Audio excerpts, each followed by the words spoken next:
xadimu samat réew maa ngi lay nuyu. asalaamaaleykum wa rahmatullahi wa barakatuhu mbokk julli di mbokk taalibe yi si ndigalu Serigne Mountakha Mbacké xalif général des Mourides si ndigalu Serigne Sidi Mbacké xalifa Cheikh Abdoulahi Lahad Mbacké Serigne Bassirou Mbacké Abdou Khadr porte-parole du xalif général des Mourides Serigne Mahmadan Mbacké moom Serigne Abdou Lahad Mbacké mbokk yi Moussa Thioune moo leen di yëgal 25e édition cant Serigne Abdou Lahad ci Belel naka altine yemook 13 février bés bu mag bii mbokk yi Moussa Thioune mi ngi ko yëgal son excellence président Macky Sall mu ni am na si ay parrain di kan di Pape Demba Bitèye DG de la Sénélec di liggéeykat bi di ki nga xamante ni mu ni ku fidèle la si son excellence président Macky Sall di léppam di xaritam waaye nag fàttewul madame Bitèye borom mouvement bu mag bii jàppale loolu tamit borom këram mbokk yi mu ni nag bis bi am na si marraine kookee di soxna Mame Faty Sidi Mbacké ku baax di jàmbaar waaye nag mbokk yi mu ni bis bi dina si sargal baayam xaritam confident di léppam di monsieur le maire de Touba Abdou Lahad Ka ki sëriñ bi wóolu dénk ko dëkk bi moo taxit mi ngi si woo le grand communicateur traditionnel di Abdoulaye Mbaye Pekh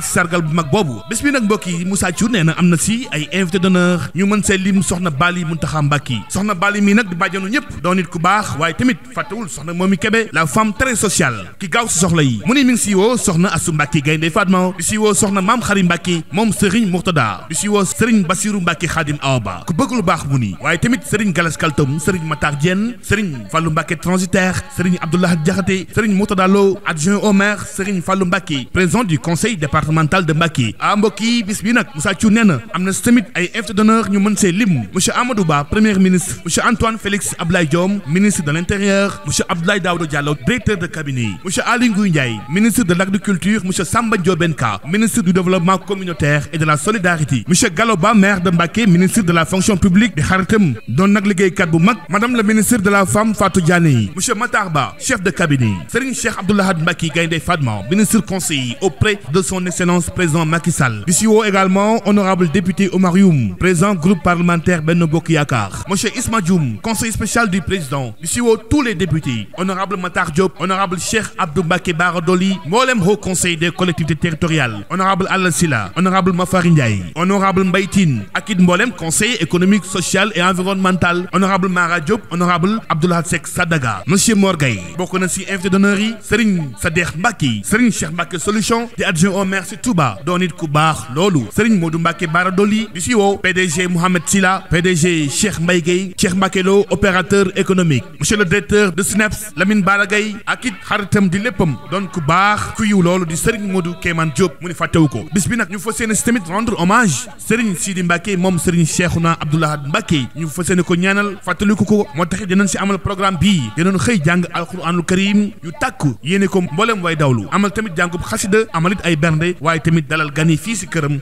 si Touba Belel bis baa ngoog Moussa Thioune moo leen di woo mbokk yi naka altine 13 février 2023 ci 25e édition cant gi nu jagleel Cheikh Abdou Lahad Mbacké ci Belel. Cheikh Abdoulaye Lahad ibnul Xadimu samat réew maa ngi lay nuyu tey ñaan